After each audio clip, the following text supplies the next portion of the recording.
discuss what is the disadvantages and advantages of creating a new portfolio. So may I call on the reporter of the Senate, Mr. Alvin and his lovely Again, good afternoon everyone. So,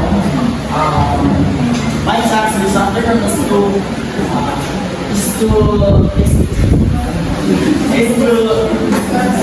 discuss about the advantages of making an e-portfolio. So first, we have increased accessibility. So within an e-portfolio, of course, increased accessibility is indeed our works and achievements are justified on making it easy for potential employers, colleges, or even educators to view our talents.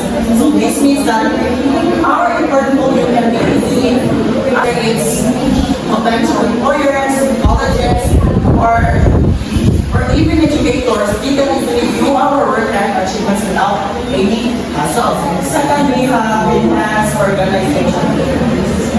An e-portfolio, of course, helps us neatly organize our work and accomplishments and making it simple to showcase our skills and experiences. Within an e-portfolio, we organize our work and accomplishments in a way that is easy to navigate because as it helps us to present our skills and achievements in a structured and organized manner, and of course, making it convenient for others to support. Third, we have increased engagement. Yes, it is increased engagement in making our portfolio come alive. We add videos, images, audios, recordings, overlapping that one. This has been done in our portfolio lately. I have if I'm not mistaken, nag-add ko sa rin ng mga video at mga documentaries para makita sa success. Para ma-engage or mapanatawag ng mga viewers, my friends. In short, any portfolio allows us to make our presentation more interactive and engaging to others. So as what I mentioned, we can incorporate multimedia elements like videos, documents, those recordings to showcase our skills and accomplishments. As that helps us to capture the attention of our viewers and make a lasting impression. So last we have increased reflection. Any portfolio allows us to reflect on our growth and progress as it helps us articulate our skills and accomplishments more effectively. So any portfolio provides a platform for us to reflect on our learning and growth over time as it allows us to document and showcase our progress, helping us better articulate our skills and accomplishments.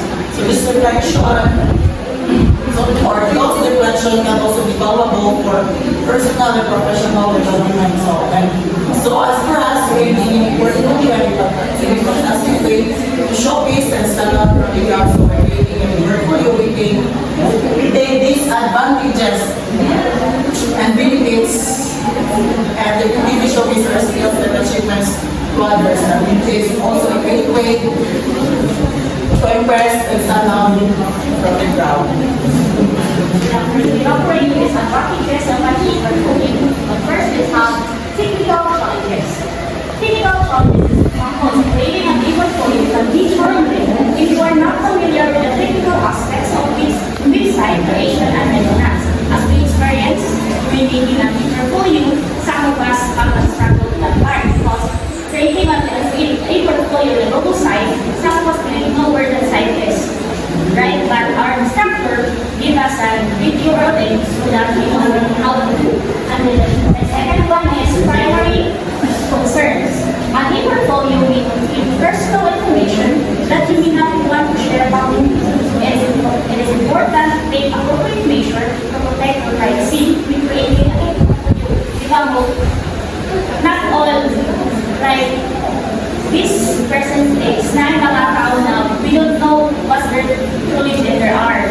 And then there's a chance that in making an e-portfolio, we reveal the identity that we had or they had been hiding for so many years. That's why we have primary concern or privacy concerns. And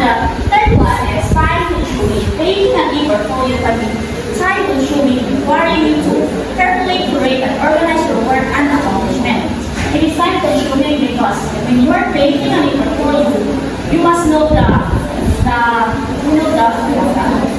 shortcuts of it, diba? If you didn't know how to make it, like as I experienced before, creating a new portfolio, but you need to insert text and images, but some of my classmates know some shortcuts, and what they do is they use the other app and then insert the image of it and then leave it so that it can be used.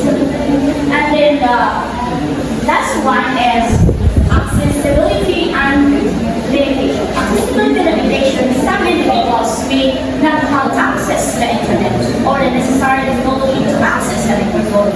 Limiting its accessibility to certain audiences. For example, the physics, most of us here are from the station classes and not all of us have an internet connection or a laptop or a computer. And also, some of our classmates have a phone, but the phone doesn't have an update. So that when creating a new portfolio, the local site must have an update for us to continue doing the update. This is the disadvantage. This is the real life setting of the disadvantages and advantages of creating a new portfolio. Action. Now, class, I want to make a new portfolio regarding our previous activities. So we have 5 activities, and each activity, all you have to do is make a reflection of each activity. So we have 5 activities, and you make 5 reflections. And I already sent you the guide on how to make a new portfolio number GC.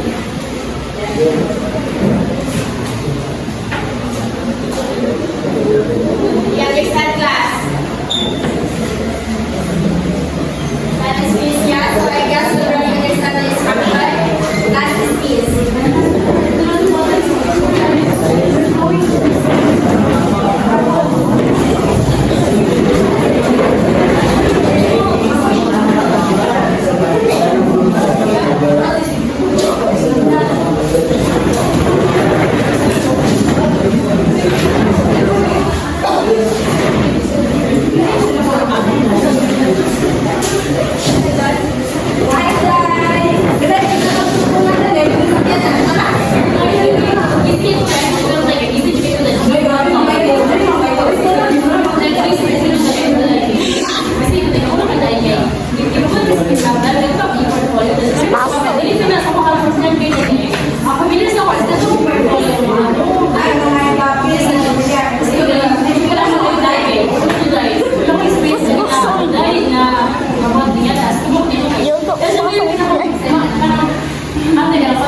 isa pa yung connection. So, sa balik na ako pinakonnection. So, camera ko na anak. So, isa po ba? Hindi ko pa kaya one vision is for you. So, hindi ko pa magkakaroon. I said, this one yung concern. Siyempre, basta mga first timer kung dahil, pwede na kapatid sa mga mabalik na ng instruction na at huwag na mag-aso. So, okay lang tayo ikaw. Na ano tayo yung concern na about privacy? Hindi naman na sa mga kapatid yung mga privacy mo dahil kaya mag-access portfolio is safe from mga national sites, which is, naman na siya sa Google sites. So, that, mabalong ka dahil, ang isang po sa mga advantages na dahil, hindi na matulungan mag-print, gastuan na. Dahil gasto na mag-print. Gasto mo kayo mag-print, so una-una daw eh. Gusto ka mag-print copy lang ikaw, isip kayo, iwan ka mag-print pa nga. And then, isa pa, kanan ito, may portfolio, dito lang may kayo na picture. So, dapat na, makabalid ako sa lahat ng mga.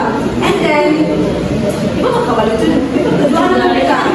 Sige naman tayo, pero digital digital ka na digital digital ka ng connections. Kung ikaw, kung wala connections, wala kang dito kasi siguro. So, yun nila lang first step. Ang bukas na dito sa ito, makakabalid rin. Sige, buhatan na natin para paano tayo. So, mga first step, ito